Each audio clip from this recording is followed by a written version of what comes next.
Okay, I want to show you how to take this very thin yarn. I have 2 single strands, and I'm sure if you're like me and you're looking at summer yarns and stuff, you'll notice that a lot of the really nice breathable stuff tends to be a little thin. And if you're loom knitting and wanting to do something a little thicker but still have that breathable patterning to it, you can't really use it on the thicker the larger gauges. So what I want to show you is how to basically, I guess, quadruple the sizing so that you have like a size 5 to work with. And this is for like the 1/2 inch gauge, and you could probably do it for 5/8 inch gauge. So, and this is what it looks like when it's done. But yeah, as you can see, it started off with 2 single strands and I worked it up. So I'm going to show you how to do that. First off, you'll need 2 strands of a fingering weight, okay? And what I like to do is do a slip knot. So here's your short end, here's your long end behind you. You're going to push the finger away from you and around.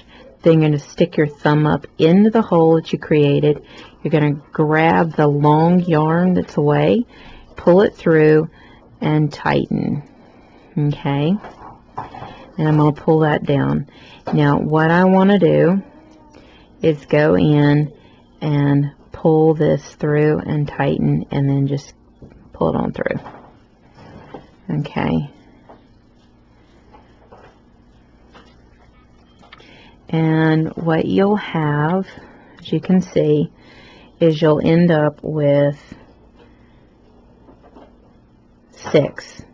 Alright, and you'll see that it's thicker. Alright, so what I do is to work with it, alright,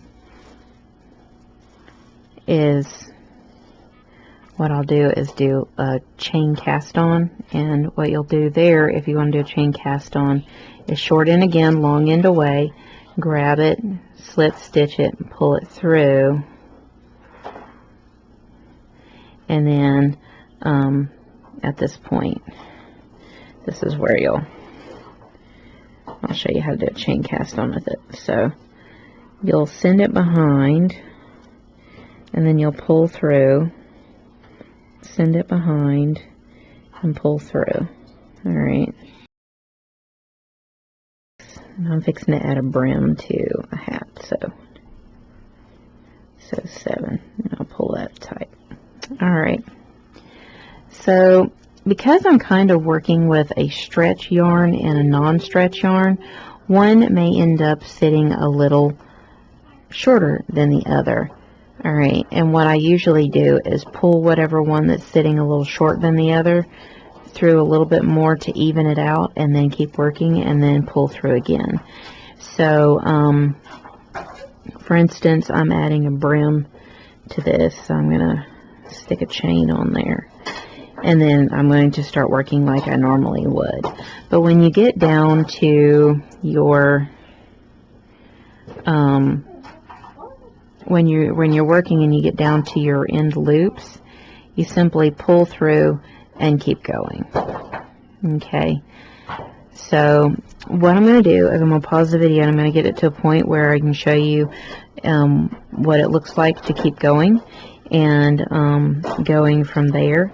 And again, I'm adding a brim to this. This is the seats for summer hat that I'm working on a 54 peg loom. So I'm going to pause the video and show you what it looks like once you get to the certain point here to where you need to add in yarn back. Okay, now I'm going to kind of show you what I've got. You'll notice that one side's shorter than the other. Well, this is actually the stretchy yarn. So what you want to do is you want to go and find which one's the stretchy yarn, which I know which one it is. And then what you do is you pull it through that single side until it matches up with the other. Okay, and then you can pull it back. And then once you get it to where it's even again, what you'll do is pull through and do like you normally would. Now, if you're using 2 strands that aren't going to be one's not going to be stretchy and the other one's going to be normal, you're not going to have this issue. Okay, but because I want some elasticity in this project, I am choosing to do it this way. Okay, so and then you just continue working, but that's how you even up the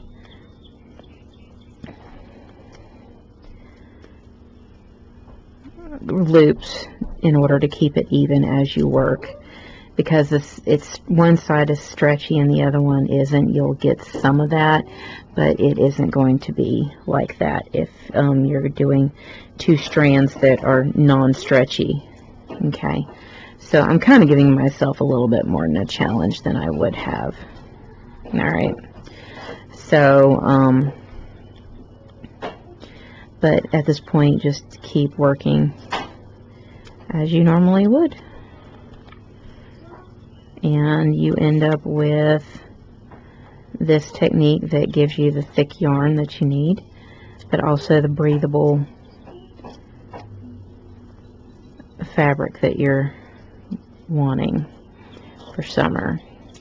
So that is how you quadruple finger weight yarn into a into a size 5.